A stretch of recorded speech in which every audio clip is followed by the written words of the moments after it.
මම මේ programme serious එක කරන්නේ ඇයි කියලා කවුරු හරි ඇහුවොත් ඇත්ත හේතුව තමයි මට ආසාවක් තියෙනවා මේ ඔන්ලයින් ප්ලැට්ෆෝම් එකේ මේ ප්ලැනට් එකේ ඉන්න වයසකම ගුරුවරයා බවට පත් වෙන්න. ඒතර මම ඉගැන්වුවේ ඉස්සරනේ.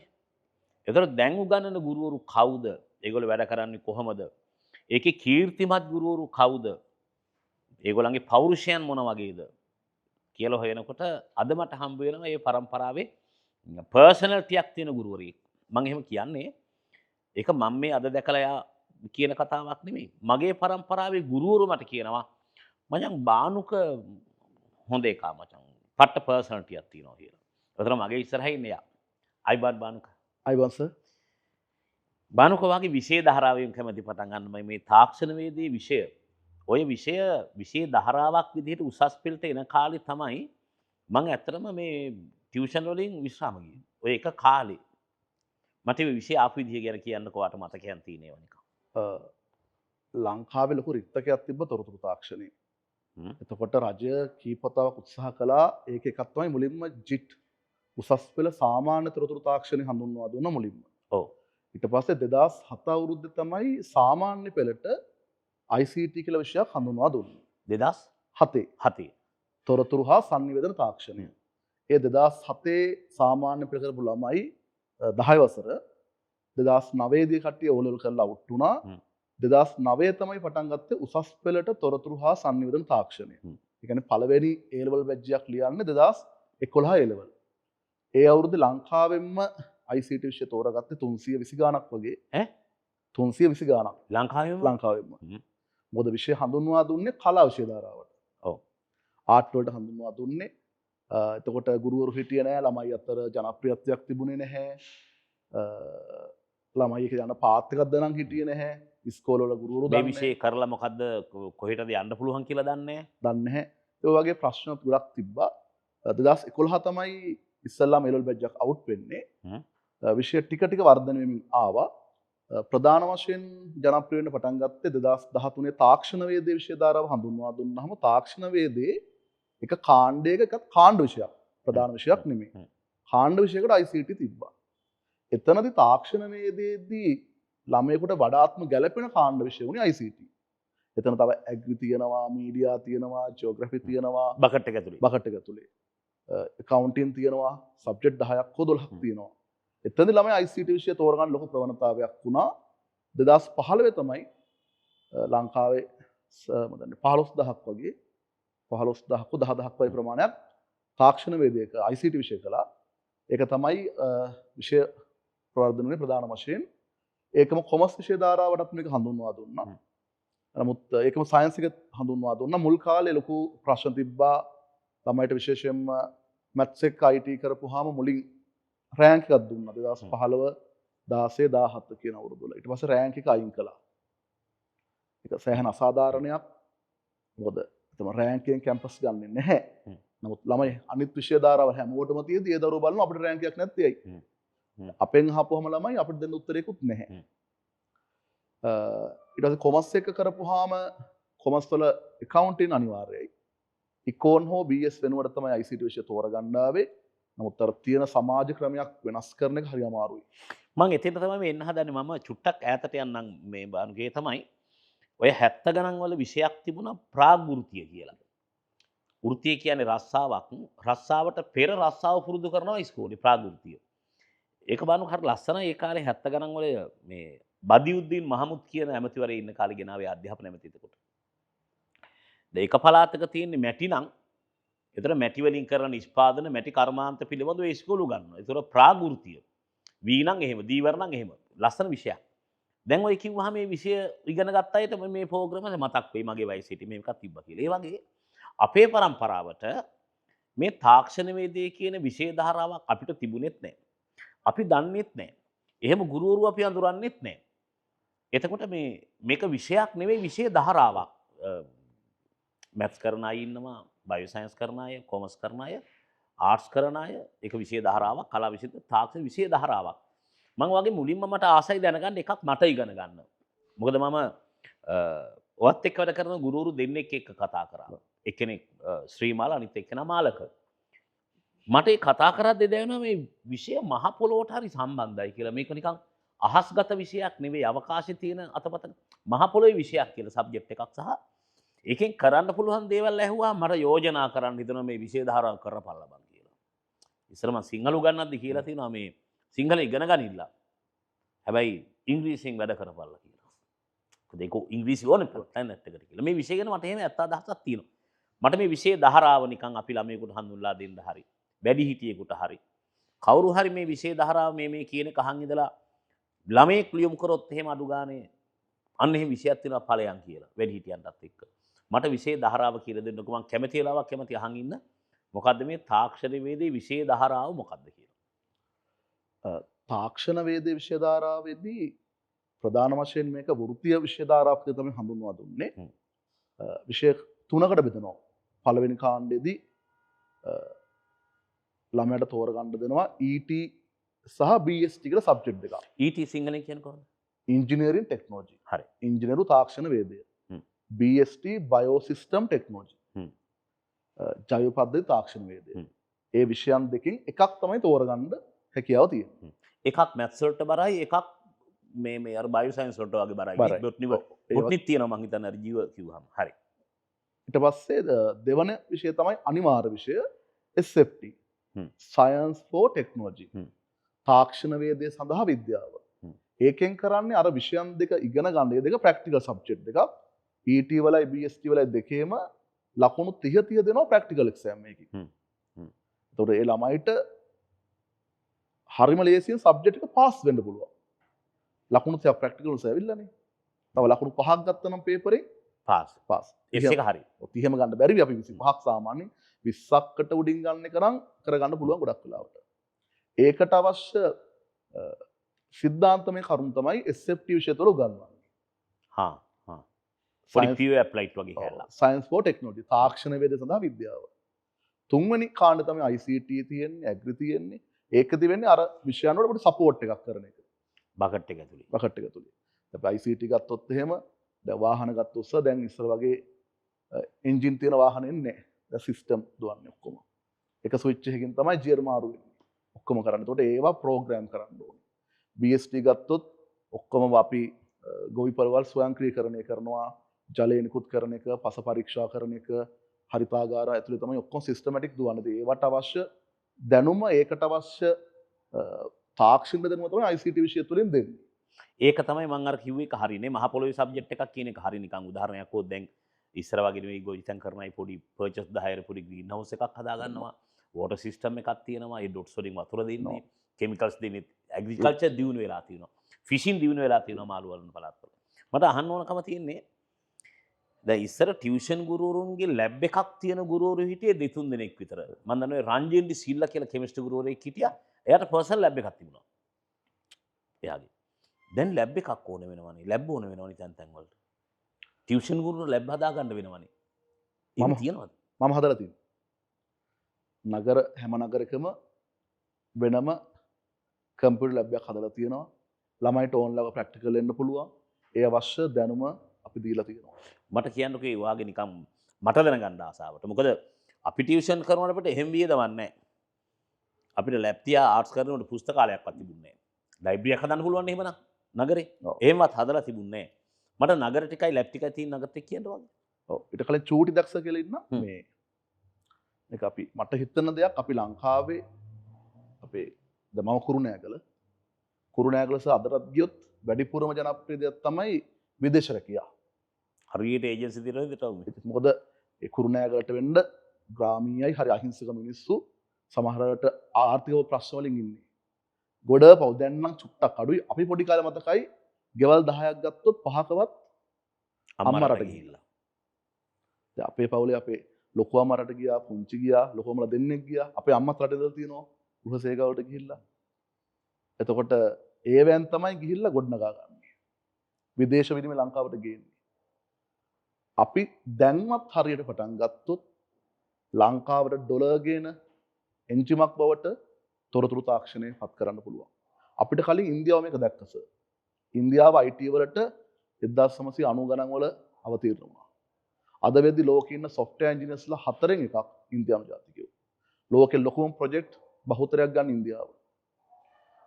අපි දැන් මේ වෙළඳපොළට ආක්‍රමණය කරමින් යනවා. මොකද අපිට මීට පෙර මේ වෙළඳපොළ ආක්‍රමණය කරන්න තිබ්බා 90 ගණන් වලවත් ICT විෂය හඳුන්වා දුන්නා නම්. ඒකත් දැන්ටත් ළමයිට මේ විෂය තෝරගන්න දෙද්දි ළමයි බයෙන් තෝරගන්න. ජාතියක් තොරතුරු තාක්ෂණයෙන් බලකන් වන ආදරණීය ගුරු පෞරුෂය බමුක ඒකනායක දිස්ත්‍රික් මුල් 10ට 37ක් ලංකාවේ මුල් 100ට 30ක් ලංකාවේ වැඩිම AB ප්‍රමාණය සමග 1300කට ආසන්න සරසවි ප්‍රවේශයක් ආදරණීය ගුරු පෞරුෂය බමුක ඒකනායක. මේ මට එක පාරම නිකන් මැද්දට පයින් හිටින්න හේතුවක් තියෙනවා. තමයි මම ඉස්සර හිතලා කිව්ව කාරණාවක් තියෙනවා. අපි හරියට ඉංග්‍රීසි ටික ලංකාවේ ගෑනුන්ට උගන්ලා තිබ්බනම් සුද්ධ හිටපු කාලේ වෙන මොකක් හරි ටෙක්නොලොජි සබ්ජෙක්ට් එකක් දනන් හිටියානම් මැද පෙරදිග ගෘහ සේවිකාව නෙවෙයි එයාපෝට් වල ඉන්නේ ලංකාවේ ගෑනු කියන මගේ අදහසක් තිබුණා. ඒකද ඔය කියන්නේ? ඒකම මොඩර්න් කැලලක් නේ මොඩර්න් කැලලක්. ඒ කියන්නේ එයාපෝට් එකක එහි සුපර් මාකට් එකක මැනේජ්මන්ට් එකේ ඒගොල්ලන්ගේ දැන් අදත් මැද පෙරදිග ගරාජ් ඒතරේ ටෙක්නොලොජි එකේ ලංකාවේ කාන්තාවන්ට වැඩ කරන්න තිබුණා නේ. ගෘහ සේවිකාව වෙනුවට සහ වැටුප වැඩි දුක් විඳින්න ඕනේ නැහැ. ඉහළට යන්න පුළුවන්. පීඩනය අඩුයි. එතෙන්ට මට අවශ්‍යතාවයක් තියෙනවා අපේ දරුවෝ ගෙනියන්න. අර ලැප්පාතේ නගරපා කියන්න. රොටරි නුගේගොඩ නුගේ රොටරි එකේ මට පුරු තැනක්. සිසුල්කා රත්නපුර සිසුල්කා රත්නපුර. හරි. ලංකාවේ දක්ෂ සංවිධායකයෙක් ඉන්න ආයතනයක්. දුමින්ද අයියා. දුමින්ද. හරි. කහවත්ති දුමින්ද කියලා කියන්නේ. හරි. දෙකයි. නවමොන්ටානා ගම්පහ. නවමොන්ටානා Gampaha. Pencil Opera Kurunegala. Pencil Opera Kurunegala. මගේ ආයතනය Zion Opera Horana. Zion Opera Horana 5යි. ගුරු මඩල කළුතර. ලැබ් 6ක් තියෙනවා. ඔයා ගැන තියෙන මේ පර්සනැලිටි එක ඔයාගේ නම හුරු වුණානේ මට 2015 විතර වෙද්දී. ඒ කියන්නේ සබ්ජෙක්ට් එකේ නමත් එක්කම තාක්ෂණ වේදය මේ කතා වෙනවනේ මෙහෙම විෂය ධාරාවක් ඇවිල්ලා කියලා. ඒතර සමහර ගුරුවරු තිගැස්සෙනවා. හරු බය වුණා. එතකොට මුලින් තිබුණා මේක විද්‍යා විෂය ධාරාවට එන එකක් කියලා. මට හොඳට මතකයි දුෂ්යන්ත මහබදුගේ විද්‍යා විෂය ධාරාව ලොකු හෑන්ඩ් බිලක් ගහලා නිකන් කලා කළොත් මලා කියලා පොඩි කෑල්ලක් ගහලා මම මගෙත් එක්ක පොඩි වඩියෙක් දාගත්තා මේ දුෂ්යන්ත. මෙහෙම තිබුණත් ඒ කාලෙම ඔයාගේ නම කියවෙන්න පටන් ගත්තා. ඔයා මුල්ම පටන් ගත්තද පළවෙනි වැඩේ එනකොට පටන් ගන්න දුවා A levels වලට? ඔව්. ලංකාවේ ICT පටන් ගත්ත ගුරුවරු 5-6 දෙනාගේ මුල්ම පුරුක් 5 ගුරුවරෙක් මම. ලංකාවේ අදටත් මේ මුල් පුරුක් වලින් දැන්ට ගුරුවරු දෙන්නෙක් වගේ තමයි ඉන්නේ. ආරම්භයේ ඉඳලා හිටපු ගුරුවරුන්ගේ දෙතුන් දෙනෙක් වගේ ඉන්නවා. විෂය ධාරාව තාක්ෂණ වේද එද්දි ඒතර මම ටියුෂන් වල යම් දුරකට අත්දැකීම් සමුදායක් අරගෙන තිබ්බා. යම් දුරකට කොහොමද මේක ව්‍යාප්ත කරන්න ඕන කියලා අත්දැකීමක් තිබ්බා. එකත් එක්ක තාක්ෂණ වේදය පැමිණීමත් එක්කම ICT විෂයට බානුක ඒකනායක කියන නම ප්‍රචලිත කරගත්තා. ඒක තමයි පර්සනැලිටි කියලා මම කිව්වේ. ඒක එහෙම එකක් හැදිලා තිබුණා. ඒ කියන්නේ නමට බරක් තියෙනවා කියලා අපි කියනවා නිකන් ඒක හැදිලා තිබුණා. මට ඊළඟට අහන්න තියෙන එක තමයි ඉස්සර මේ බානුක ගුරුවරේ සබ්ජෙක්ට් එකකට ආවහම එයා ජනප්‍රිය වුණාම ශිෂ්‍යයෝ හිටියාම අවුරුදු අඩු ගානේ 10ක් 15ක් 20ක් 25ක් 30ක් ඒ සබ්ජෙක්ට් එකේ එක දිගට ඉන්නවා මෙහෙම. ඔයා එහෙම ඉන්නෝ. දැන් අවුරුදු කීයද? මේ 18 වෙනි අවුරුදු පටන් ගත්තා. 18. අවුරුදු 18ක් ඉන්නවා මේ සබ්ජෙක්ට් එකේ ප්‍රමුඛ ගුරුවරයා විදිහට. හරි. ඒක ඇත්තක්. ඒක මේ මාවහන එක මේ ඔයාට මේ ඇඩ්වර්ටයිස්මන්ට් එකකින් කරන කාරණාවක් නෙවෙයි. ඒක ඇත්තටම ඉන්නවා. මට අහන්න ඕනේ වෙන්නේ මේ ගැටලු බාධක ප්‍රශ්න කලකිරීම මේ සේරම ඔයවත් තියෙනවට පේන්නේ නැතුණාට ඒක එළියට පේන්නේ නැහනේ. මේ අවුරුදු 18ක් ලීඩින් ටීචර් විතර මේක අල්ලන් ඉන්න මොකක් හරි එකක් තියෙනවද කියලා කවුරු හරි අහුවොත් එහෙම. ටෙක්නික් එකක් හරි පාවිච්චි කරපු. එහෙම නැත්නම් ඔයා හිතන එකක් හරි. ඔයාට මොකක් හරි අගීමක් ඇතිනේ මම 18ක් හිටි මෙන්න මේ හින්දා කියලා. මට ඒක කියන්නකෝ මේ රහසක් වශයෙන් මට එලි කරගන්න මොකක්ද අවුරුදු 10 මගෙන් අහුවොත් මම කියනවා කොහමද අවුරුදු 30ක් හිටියේ මෙන්න මෙහෙම හිටියේ කියලා වගේ කොහමද 18ක් ලීඩින් ටීචර් කෙනෙක් කියලා ඉන්නේ. තනි වචනයක් ඔස්ස කැපවීම අතාරින්නේ නැහනේ. අතාරින්නේ. සමහර වෙලාවට වෙහෙසයි. දැන් විභාග ලඟ වෙද්දී දැන් මේ තුල දැන් හයිබ්‍රිඩ් එකක් දුවනවනස මේ කාලේ. ඉස්සර නම් අපි පහට පන්ති වුණා ගෙදර ගියා එතනින් එහාට ටියුෂන් එක නැහැ. නමුත් කොවිඩ් එකෙන් පස්සේ ටියුෂන් එකට ඉවර වෙන වෙලාවක් නැහැ. රෑ දෙකටත් ළමයිට ඔන්න උගන්වන්න පුළුවන්. ළමයි ඉන්නවා. විභාග දවස්වල අපි දැන් මම ෆිසිකල් ඉවරලා ගිහිල්ලා රෑට එක්සෑම් ළමයිට ඔන්ලයින් ක්ලාස් කරනවා නොමිලේ. ඒක හැමෝටම නොමිලේ බානුක මේ හයිය කියන එක මං හිතන්නේ ගුරුවරුන්ගේ තියෙන ඇඟේ නෙමෙයි හිතේ වා එකක් මං හිතනවා ඔළුවත් එක්ක වැඩ කරන්න මේ පොඩි හයියක් ඕනේ. මේකට දැන් සමහරලාට පොඩි කාලේ ආපු එකක්. දැන් ඔයා කිව්වනේ අර වයම පළාතේ මේ එතර විතර ඔය ටීවී එකේම ITN එකේ ටෙලියක් බලන්න බෑ යටින් විදේශ රැකියා නියෝජිතයෝ නියෝජිත කියලා වැඩිම දැන්වින්ගේ කුරුණෑගල. මට දැන් කියද්දිත් දැන් මේ ආයතන දෙක විතර නම් මතක් වෙනවා මට කියන්න හිතෙන ආයන්නේ පටන් ගන්න. මතක් වෙනවා. නේ මං කියන්නේ ඉතින් බ්‍රෑන්ඩ් කරන්න ඕනේ තින්දා. දැන් ඔයා කියනවා මෙන්න මේක වෙනස් කරන්න පුළුවන් කියලා මේ සබ්ජෙක්ට් එකත් එක්ක. ඒක පොඩි මොරාල් එකක් නේ. ඒක පොඩි හයියක් නේ. ඒතර Tamanට මොනවා ලැබුණත් නොලැබුණත් ඒ විදිහෙන් වැඩ කරන ආවා එකක් තියෙනවනේ. මං ඒ නිසයි මෙන්න මේ ටික අහන්නේ. ඔයාගේ උපන් ගම කොහෙද ඔයා පොඩි කාලේ වාගේ තත්ත්වෙ මට කියන්නකෝ චුට්ටක්. මම ඉපදුනේ බෝපිටිය කියන ගමේ. දැන් කුරුණෑගල කියලා කියන්නේ ඉස්කෝලේ යෑමත් එක්ක පන්තිගේ කුරුණෑගල. ගිරුල්ලට තියෙනවා කුරුණෑගල ඉඳන් කිලෝමීටර් 30ක්. ඒ කියන්නේ ගිරුල්ලේද බෝපිටිය කියන ගම තියෙන්නේ? ගිරුල්ලේ තියෙන්නේ. හා. ගිරුල්ල කුරුණෑගලට මෙහා කොළඹ ඉඳන් යද්දි ඔව්. ගිරුල්ල පහු කරන් තමයි කුරුණෑගලට යන්න ඕනේ කොළඹ පහ පාර යද්දි. හරි. ඒතර ගිරුල්ලනොත් කිලෝමීටර් 3ක් බෝපිටිය කියන ගමට එන්න ඕනේ. හා. බෝපිටිය කියන ගමේ තමයි ඉපදුනේ. ගෙදර තත්ත්වය කියන්නේ තාත්තා මොකද්ද කරේ අම්මා මොකද්ද කරේ? අම්මා අප්පච්චි දෙන්නම පොලිස් නිලධාරීන්. පොලිසිය සේවය කළේ. හා. අම්මා නම් මම මතක කාලෙත් පොලිසිය සේවය කළා. අප්පච්චි පොඩි කාලේ යාපනයේදී වෙඩි වැදිලා විශ්‍රාම ගිහලා හිටියා. මායි මල්ලි පවුලේ ඉන්නේ. දෙන්නයි. මල්ලිය මොකද කරන්නේ? මල්ලි ව්‍යාපාරය අටතු කරන්නේ. එතකොට මම මේක හැමතිස්සෙම ළමයිටත් කියන කතාවක් අපේ අම්මගේ පරම්පරාවේ 15ක් ඉන්නවා. ඒ ගෙදර සහෝදර සහෝදරියෝ හිටියා. එයා ගිරුල්ලේද? අම්මා ගිරුල්ලට චුට්ටක් දුර කිලෝමීටර් 10ක වගේ නාරංගොඩ කියන ගමේ.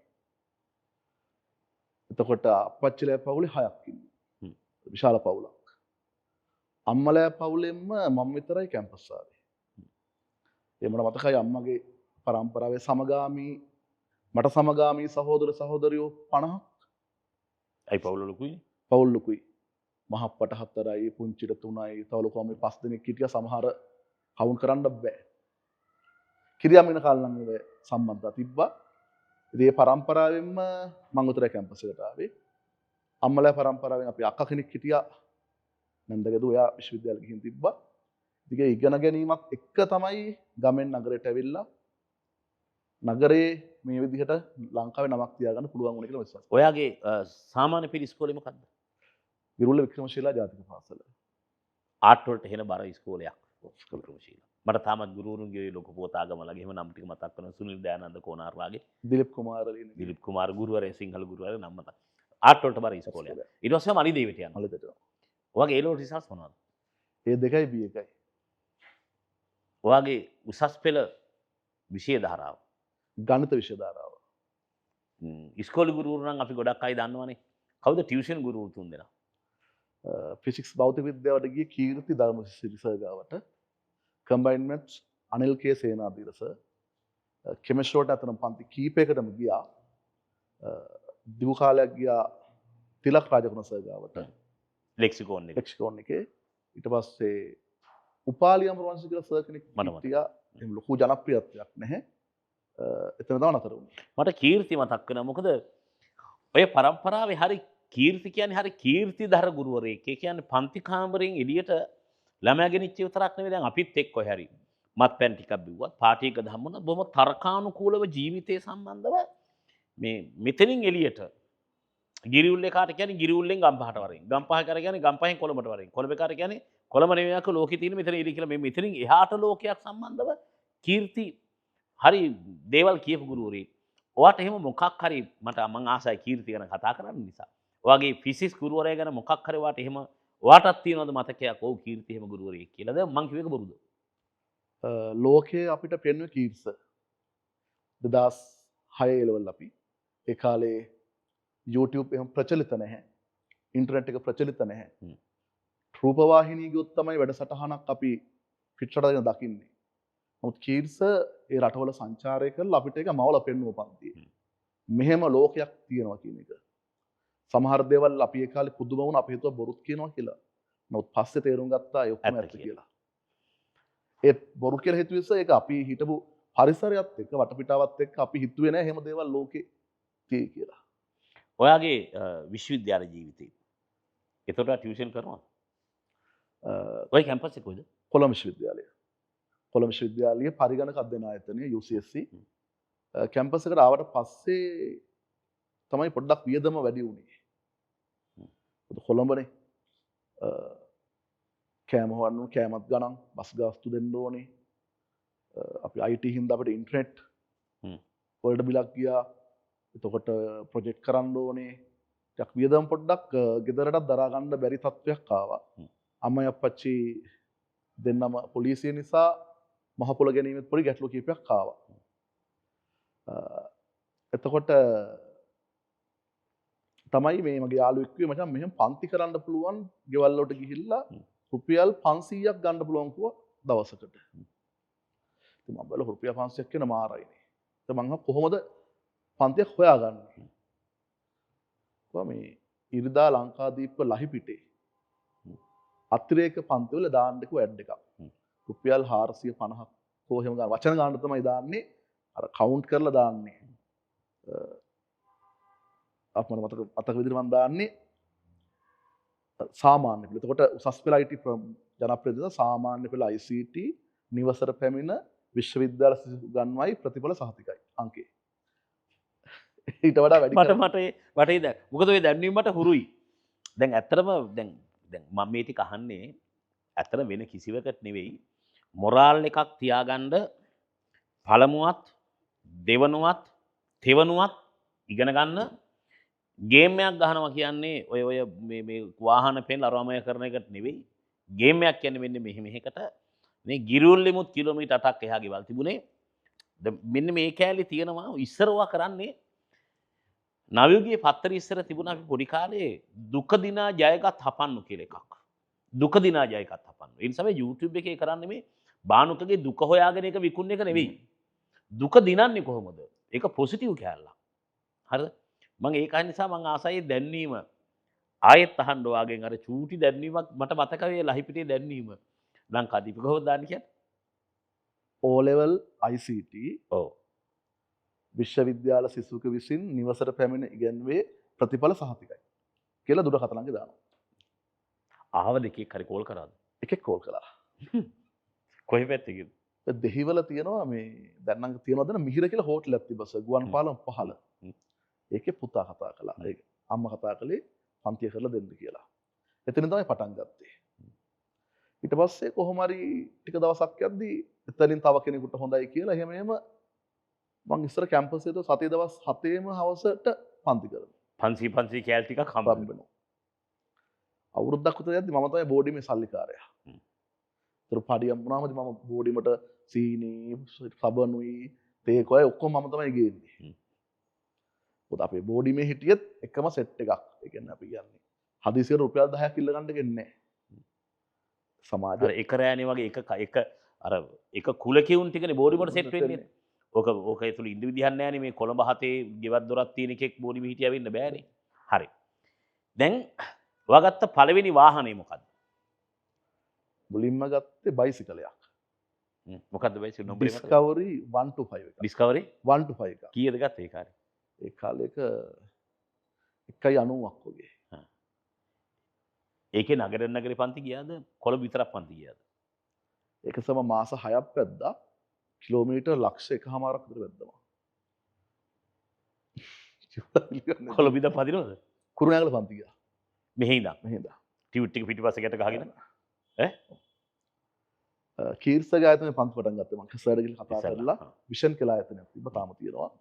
මොකද ආයතනේ? විෂන් එක කුරුණෑගල හරි. 2012 2014 ඒ ලෙවල් වලට ගිහිල්ලා පන්තියක් පටන් ගන්න කතා කළා.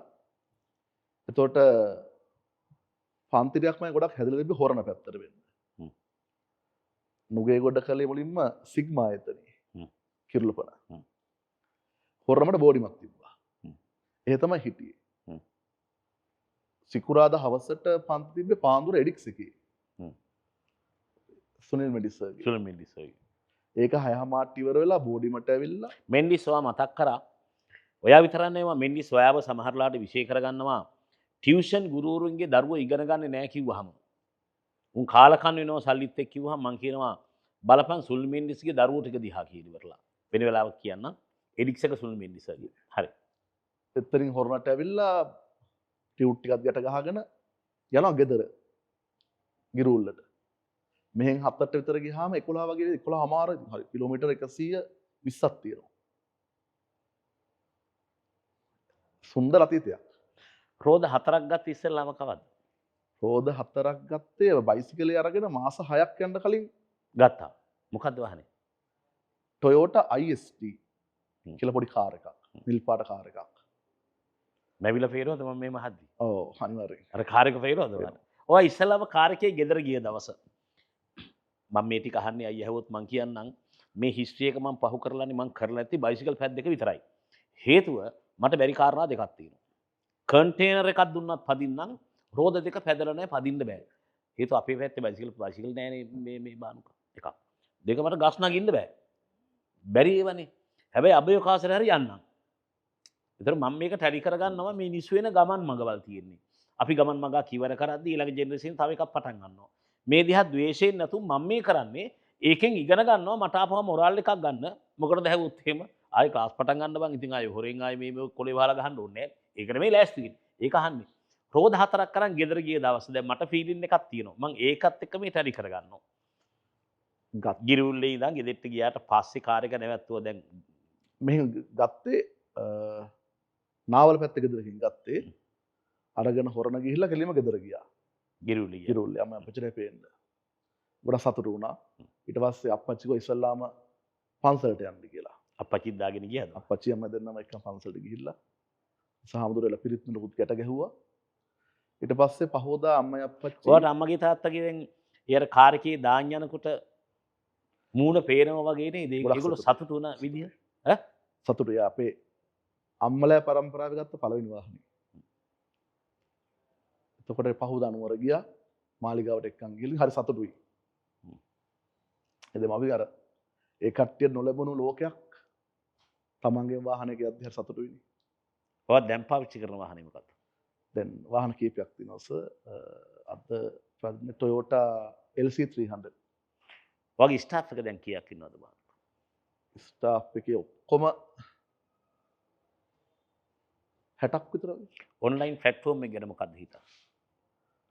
හොඳ අවස්ථාවක්. ළමයින්ට මට ඔන්ලයින් ප්ලැට්ෆෝම් එකට බයිනවනේ මිනිස්සු. මම ඇත්තටම අහන්නේ මම බයින්නේ නැහැ. මොකද මේ ප්ලැට්ෆෝම් එක එදා තිබ්බනම් මම මේ 2015 ටියුෂන් නවත්තන්නේ නැහැ. නැවතුනේ මහන්සියට. දැන් මහන්සි නැහැ ඔන්ලයින් ඉහු ගන්න. මම නිකන් අහන්නේ. ඔන්ලයින් ප්ලැට්ෆෝම් එක ගැන පොසිටිව් අදහසක් මටත් තියෙනවා. ඔයාට තියෙන එකක් කියන්නකෝ මටත් තව එකක් එකතු කරගන්න බලාගෙන මොනවද තියෙන වාසිය ඔන්ලයින් ප්ලැට්ෆෝම් එකේ. ඔයාට විතරක් නෙමෙයි ළමයින්ටත්. ප්‍රධාන වශයෙන් සර් පහසුව කියන එක. ළමයාටත් පහසුයි අපිටත් පහසුයි. සමහර ලාවට පන්තියකට ආපුවම සමහර ළමයි. ඒකේ කතා දෙකක් තියෙනවා. එකක් තමයි සමහර ළමයින්ට ඔන්ලයින් එක හරියන්නේ නැති ළමයි ඉන්නවා. රෙකෝඩින් ගොඩ ගහ ගන්නවා. තියෙන ප්‍රධානම ගැටලුව තමයි ඒක ළමයා ඔන්ලයින් ලයිව් ක්ලාස් එකකට ඉන්නේ රෙකෝඩින් එක හෙට බලනවා කියලා ඉන්නවා. හෙට හිතනවා අනිද්දා බලනවා කියලා. ඒතර ඊළඟ සුමානේ ගෑවිලා. ඒක ඊළඟ සුමානේ ඇවිල්ලා පාඩම තේරෙන්නේ නැහැ. ඊට පස්සේ ගොඩ ගැහුණාම අන්තිමට ඔන්න රෙකෝඩින් පැය 10ක් 15ක් ගොඩ ගහලා. එතකොට වැඩි අවුල් වෙනවා. හරි.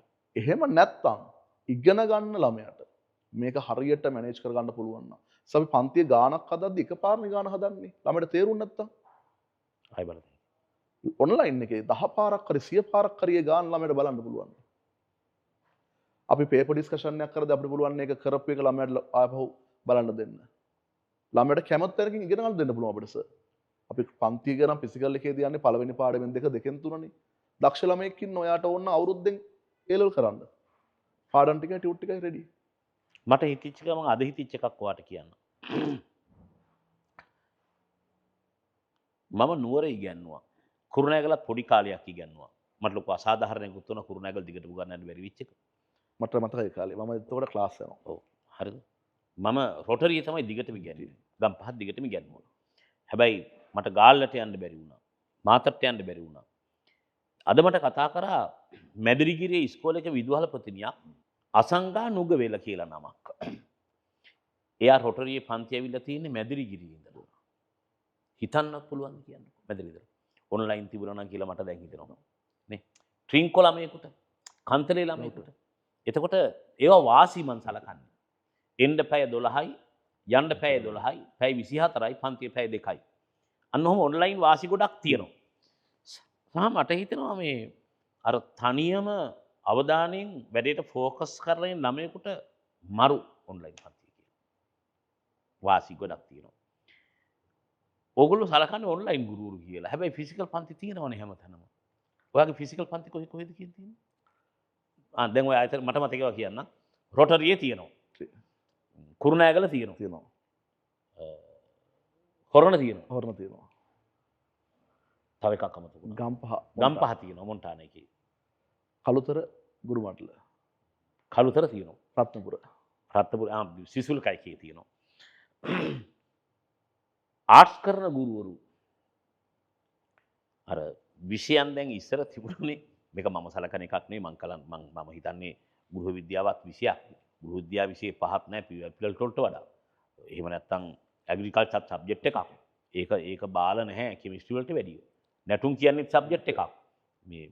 ඒක බාල නැහැ මියුසික් වලට වැඩිය. ශිෂ්‍යත්වය ගන්නවත් එයා ගුරුවරයෙක්. ඒක PhD එකක් තියෙන ගුරුවරයාත් එක්ක ගත්තත් ගුරු ගෞරවයේ සමානයි. මේ මගේ අදහස. හැබැයි සාමාන්‍ය ළමයි ගාව සමාජය මත හදන මතයක් තියෙනවා. මං කැමති නැති මතයක්. මේ විෂය උසස්. මේ විෂය පහත්. අඩු කුලේ වගේ. ඔයාලට මතක ඇති ඔයාගේ වයසත් එක්ක මට මතක ඇති කියලා ඉස්සර එකට ඉඳලා මේ ඉස්කෝලේ මැත් පන්තියේ මොරටු කැම්පස් එකට ගියාම ඇතුළේදී NDT ඉංජිනේරිං කියලා ගහ ගන්නවා. අරුන් පාතයි කියලා. මෙන්න මේ සබ්ජෙක්ට් එක බෙදන්නේ මෙහෙම අඩු කුල විෂයන් කියලා බෙදන්නේ ගුරුවරුමයි. තාක්ෂණ වේදී විෂය අඩු කුලේ සබ්ජෙක්ට් එකක් කියලා අහුවොත් මොකක්ද වගේ උත්තරේ? නෑ. මේක හොඳ විෂය ධාරාවක්. මේකෙන් එළියට එන කට්ටියට පුළුවන් මට ඉංජිනේරිං ගිය කෙනෙකුට වඩා ඉස්සරහට එන්න. කරනවා නම් හොඳ විෂය ධාරාවක්. ඔව් මම හිතන්නේ හොඳ උත්තරයක් තමයි ඔය මොරටු කැම්පස් එකේ QS ලට ඩුබායි වල තියෙන ප්ලේස් එකේ වුත් එimhe සමහර වෙලාවට ඉංජිනේර්ස් ලට වඩා උඩින් තියෙන්නේ. මම ගොඩක් කියන්න යන්නේ නැහැ. මේක මම දන්නවා QS ලා ඉන්නේ ඩුබායි වල හරි උඩින් කියලා. ජර්මන් ටෙක් ගත්තත් එහෙම ඈ ජර්මන් ටෙක් එකේ පිළිගැනීම ඔව් ඉංජිනේරිං වලට උඩින් ඕස්ට්‍රේලියාව එහෙම ගියාම ඒ නිසා ඔස්ට්‍රේලියාව නිකන් බෙදිලත් ඉන්නවා නිකන් පන්සල් එහෙමත් බෙදාගෙන තියෙන්නේ. ජර්මන් ටෙක් කියුන දෙනවා ටෙක්ලාරාමේ ඩොක්ටර්ස් හරි ඉංජිනේර්ස් තියෙනවා ඩොක්ටරාමේ කියලා එකක්. ඒ කියන්නේ ඒ අර මුල් කාලේ තිබිච්ච එක. එහෙම බෙදෙන්න එපා. කලා විෂය ධාරාව හදන්න ගුරුවරු. ඒක මම කියන්න ඇති කතාවක් සහ මම කලා විෂය ධාරාවේ හිටියා නම් එහෙම මේ තාක්ෂණ වේදේ මේ ප්‍රතාපවත් ගුරුවරයෙක් ඉස්සරහ පිට මං කියනවා මං බලත් එක ෆයිට් කරනවා කියලා. ඔයාලා විෂයට ගහලා හරියන්නේ නැහැ කියලා. හැබැයි කලා විෂය ධාරාව හදාරපු ගුරුවරු හිස්ටරි කරපු අය, ජෝග්‍රෆි කරපු අය, ගෘහ විද්‍යාව කරපු අය මේ විෂය ධාරාව වැටුණත් එක මේගොල්ලෝ කියන මේ ටෙක්නොලොජි ආවට පස්සේ අපිට කියලා වුණා මචං කියලා. මම මේක විශ්වාස කරන්නේ නැහැ. මොකද ටෙක්නොලොජි රටකට ඕනි. කලා විෂය ධාරාවවත් ඕනි. ඒක චෝදනාවක් වශයෙන් ඕගොල්ලෝ දිහා බලනවා නිකන් මුන් ඇවිල්ලා තමයි අපිට කෙලෙවි වාගේ එකක්. ඔයා හිතනවද කලා විෂය ධාරාවට මේ ඉරණමත් උනේ තාක්ෂණ වේදයේ හින්දා කියලා? කිසිසේත්ම නැහැ. සර් කරන චෝදනාවට ගොඩ කට්ටිය මූණට කරලා තියෙනවා. ඇත්තද? ඔව්. මට ෆෝන් එක ගන්න පුළුවන් නම් මෙහෙම කියනවනේ. මම නෑ. මම ඊට පස්සේ සංඛ්‍යාලේඛන හැම අවුරුද්දෙම අධ්‍යාපන අමාත්‍යාංශයෙන් නිකුත් කරනවනේ විෂයන් කරන ප්‍රමාණය. ඔව්. සර් පිළිගන්නවද IT වලට වඩා සිංහල කරනවා කියලා? පොඩි අපව කිය. ICT විෂයට වඩා සිංහල විෂය කරනවා ළමයි. A levels වලට. ඔව්. මට පොඩ්ඩක් වෙලාව ගන්න පුළුවන් නම් මට හරියටම ඉලක්කයක කියන්න පුළුවන් සර්ට. දැන් මට ඒක ෂේප් එකේ දීලා යන්න. ඇයි දන්නවද? ළමයි නෑ නෙවෙයි ඒ කියන්නේ. ඒ කියන්නේ විෂයට ළමයි නෑ නෙවෙයි ඔය කියන්නේ නේ. විෂය ළමයි. IT දැන් තමයි 50000 ගන්නට ආවේ. ගිය අවුරුද්ද ඊට කලින් තිබි 30000 ගණන් වල ටෙක් කරන්නේ 20000ක් විතර සර් තාම ලංකාවේ. ඔව්. ICT 30000 වෙලා තියෙන්නේ ආර්ට් කොමර්ස් ඔක්කොම හින්දා තාක්ෂණ වේදයෙන් 20000ක් විතර. පොලිටිකල් ඊට වඩා කල්මයි කරනවා. ඉතිහාසය පවා ඊට වඩා ළමයි කරනවා ලංකාවේ. මට කවුරු හරි කිව්වා 50000ක් සහ 70000ක් අතර ප්‍රමාණයක් උසස් පෙළ සිංහල විෂය කරනවා ලංකාවේ කලා විෂය ධාරාවේ. හැබැයි ළමයි 1000ක පන්තියක් ලංකාව පුරාම හොයාගන්න නැහැ කියලා. ඇත්තද මන් දන්නේ නැහැ. ඇත්ත. ඇත්තද? 1000ද 500ටත් බහැලා මං හිතන්නේ. ඒ නිසා ඔයා හිතනවද මං ආයි ගුරුවරයෙක් ආයි ඔන්ලයින් එකේ සිංහල උගන්වන්න එක පටන් ගන්න එක හොඳයි කියලා මේ බානුක? මම නෙමෙයි මගේ මූණ ඉස්සරහා මං අහනවා නිකන් ඇත්තටම ඔයා විශ්වාස කරනවද එහෙම මං පටන් ගන්න එක හොඳයි කියලා? මම නෙමෙයි හැමෝම කියන දෙයක් සර් හිටියනම් නුගේගොඩ තාම මෙහි ආට් පන්ති තාම හොඳට තියෙනවා. හැම ගුරුවරුන් ළමයි ඉන්නවා. සර් නුගේගොඩ රැල්ලක් හැදුවා, ආට් හැදුවා. සිංහල විෂය හැදුවා. ළමයි නගරයට ආවා. ළමයි සිංහල ආශ්‍රමයෙන් ඉගෙන ගත්තා. එක සර් යෑමත් එක්ක නුගේගොඩ ගම්පහ දෙකේම විෂය දෙවන්ත කඩා වැටීමක් වුණා. ඒක මම නෙමෙයි. ටියුෂන් එකේ ඉන්න අද සිංහල කරන ගුරුවරු පවා හැමෝම කියනවා. සර්ගේ ආගමනය ගොඩක් හොඳයි. thank you. මං ඇත්තටම මං ඕගොල්ලෝ දිහා බලන් ඉන්නවා බානුක. මට පසු පරම්පරාව දිහා. ඔයාටත් පස්සේ පරම්පරාවේ ජෙන් C එක. ඔයා ජෙන් C කෙනෙක් නෙමෙයි. ඊටත් පස්සේ පරම්පරාවේ වට තව පුංචි උමුත් හම්බ වෙනවා. මේ ඇල්ෆා එකේ උමුත් හම්බ වෙනවා. මං උන් දිහා පාව බොහොම ආදරෙන් බලන් ඉන්නවා. මොකද උන්ගෙන් ඉගෙන ගන්න තියෙන දේවල් ජෙන් C එකෙන් ඉගෙන ගන්න තියෙන දේවල් ටික මට හිතා ගන්නවත් බෑ. බේබි බූමර්ස්ලගේ පරම්පරාවල් හොල්මන් වෙලා ඉන්නේ. ඔය 2000න් පස්සේ උන් කියලා මුන්ට බයිනකොට මං උන් වෙනුවෙන් පිණි හිටනවා. මොකද දන්නවද? ස්මාර්ට් ජෙනරේෂන් එකක්. ඕන ජෙනරේෂන් එකක පොඩි අවුල් වුන් ටිකක් ඉන්නවා. අපේ ජෙනරේෂන් එකේ හිටියේ නැද්ද කියලා? අනිවාර්යෙන් හිටියා. ඒ කියන්නේ උන් විතරද අවුල්? අපේ අවුල් වුන් නැද්ද? අපේ අම්මා තාත්තගේ පරම්පරාවල බාඩුක හිටියේ නැද්ද? මට මේ ජෙනරේෂන්ස් ගැන කියන්න. මොකද ඔයා මං හිතන්නේ ඒකේ ජෙනරේෂන් දැන් මේ වෙද්දි 18යි නම් දෙකකට උගන්ලා තියෙනවා. ජෙනරේෂන් දෙකක් පහු කරලා ඉන්නේ දැන් ඔයා. ඒතර ඔයා ඉපදිච්ච ජෙනරේෂන් එකත් ඔයා දන්නවා. තාත්තයි ජෙනරේෂන් එකක් දන්නවා. ඒ කියන්නේ ඔයාට නිකන් ජෙනරේෂන් 4ක් විතර අත්දැකීම් තියෙනවා. මං වගේ වයස කියන්නේ නැතු මේ කියන්නේ. ඒ සර් දැන් ගෙදර බබාලත් 4ක් ඉන්නවනේ. අලුත් පරම්පරාවත් ගැටෙනවා. උන් බේබි බූමර්ස්ලා. නේ? උන් ජෙන් සීත් නෙවෙයිනේ. ඒතර මට කියන්නකෝ ඔයා හිතන එක මේ ජෙනරේෂන්ස් කියලා. අලුත් ජෙනරේෂන් පට ක්‍රියේටිව්. පොඩි ඇග්‍රසිව් ගතියකුත් තියෙනවා. හැබැයි හරි ටාගට් එකක් දීලා පුතේ මෙහෙම කරන්න කිව්වොත් උන් ඒක කරනවා. ස්මාර්ට් නේ? ස්මාර්ට්. අපිට වඩා අලුත් විදිහට හිතනවා. අලුත් විදිහට ලෝකෙ දකිනවා. හරි මඟ පෙන්වීමක් කළොත් ඒ පරම්පරාව සෑහන ඉදිරියට යනවා. ඒ වගේම තමයි සර් වැරදි මඟ පෙන්වීමක් කළොත් ඒකත් ඒ දිගටම යනවා. ඒ කියන්නේ සිලිකන් වැලි යන විද්‍යාඥයෙක් හදන්නත් පුළුවන්. ඔකෙන් සුයිසයිඩ් බෝම්බ කෙනෙක් හදන්නත් පුළුවන්. මොකද අපිට වැඩි ටෙක්නොලොජි එක උන් පට්ට ඉස්සරහින් ඉන්නවා කියලා මට හිතෙනවා නේ. ඒක ඇත්ත සර්නේ. අනිවාර්යෙන් එහෙමයි. දැන් මම ගෙදර අත්දකින්නවා. අපේ ලොකු පුතා ඉස්කෝලේ 4 වසරේ. එතකොට එයා අලුත් දේවල් හොයාගන්නේ YouTube එකේ ඉන්ටර්නෙට් එකේ. චෙක් කරලා ටක් ගාලා කියනවනේ. කියනවා. මගේ වාහනයක් ගෙන අපේ ලාවක මම දන්නෙත් නැහැ. ඒකේ සමහර ඔප්ෂන් මට වෙන අප්පච්චි මේ මෙතනින් මෙහෙම කරන්න පුළුවන් එන්නකො යන්න මට පෙන්නන්න කියලා එයා ඒක කරලා පෙන්නනවා. කවුරුත් කියලා දීලා නෙමෙයි තනියම සර්ච් කරලා හොයාගන්න. ඒගොල්ලෝ ඉපදිලා තියෙන්නේ මේ ඩිජිටල් එක ඇතුළේනේ බානුක නේද? එතකොට ඒගොල්ලෝ වඩා ස්පීඩ් වෙනවා කියලා හිතනවා සහ මට ඇත්තටම හිතනවා මේ ටෙක්නොලොජි එකන ස්පීඩ් එකත් එක්ක AI වැඩ කරන සිස්ටම් එකත් එක්ක ලෝකයේ ඇතුලේ මේ බේබි බූමර්ස්ලාගේ ජෙනරේෂන් එකයි අපි අතර පරතරේ හිතා ගන්නවත් බැරි වෙයි. මේ හිතා ගන්න බැරි දුරක මේ ජෙනරේෂන් ગેප් එක තියෙනවා. දැන් අපේ තාත්තලාගේ ગેප් එක චුට්ටක් අඩුයිනේ. හැබැයි අපේ දරුවන්ගේ ગેප් එක ගොඩක් විශාලයි කියලා. මම ඔන්න ඔයාගේ විෂයන් ටිකක් තමයි ඔයත් එක්ක කතා කරන්න ඕනලා තිබුණේ. හැබැයි ඔයාට අවස්ථාවක් හම්බ වෙලා තියෙන නිසා මම බොහොම ලේෂර්ලි මමත් ටිකක් ෂේප් එකේ ඉගෙන ගත්ත ඔන්ලයින් එක ගැන ජෙනරේෂන් එක කොහොමද හිතන්නේ මේගොල්ලෝ වැඩ කරන්නේ කොහොමද මේගොල්ලෝ ස්මාර්ට් ලා තියෙන්නේ කොහොමද කියන එක මාත් සොරකම් කරන්න තමයි මේ ප්‍රෝග්‍රෑම් එක කරේ. හරි. මොකද මම ඉගෙන ගන්න ඕනේ ඊළඟ ජෙනරේෂන් එකේ.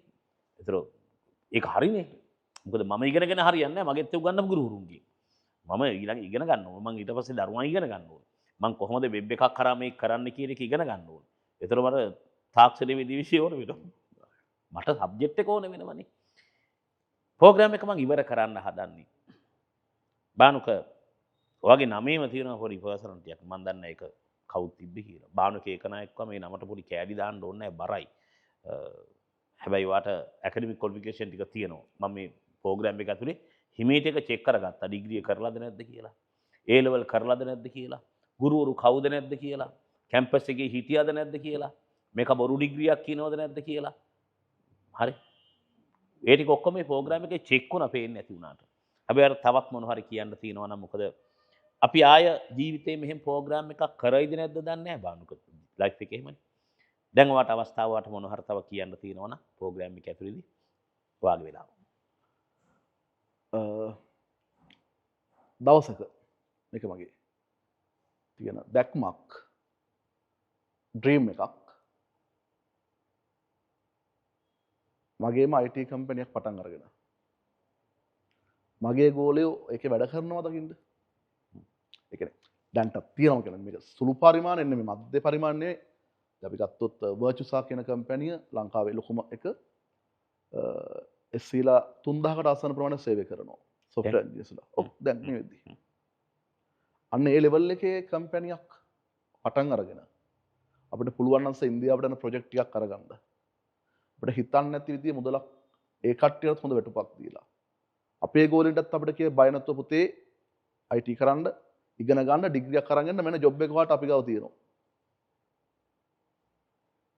දවසක මම ප්‍රෝග්‍රෑම් එක නවත්තනවා. ඒ IT කම්පැනි පටන් ගත්ත දවසේ මම ජීවිතුන් අතර හිටියොත් එහෙම ඕපනින් එකට මට කියන්න කියලා මම ඔයාට යෝජනාවක් කරනවා. ඒක මොරාල් එකක් කරගෙන කම්පැනි ඉක්මනින් හදන්න. thank you sir අනිවාර්යෙන් කියනවා. thank you බානු. thank you very much. thank you. වෙනත් කිසිදු තැනකින් නොලැබෙන සිද්ධාන්ත මෙන්ම ප්‍රායෝගික දැනුමෙන් ඔබ සන්නද්ධ කරවන ආදරණීය ගුරු පෞරුෂය බානුක ඒකනායක. තියරි උගන්වන ප්‍රැක්ටිකල් කරවන ලංකාවේ අංක 1 ICT පන්තිය බානුක ඒකනායක.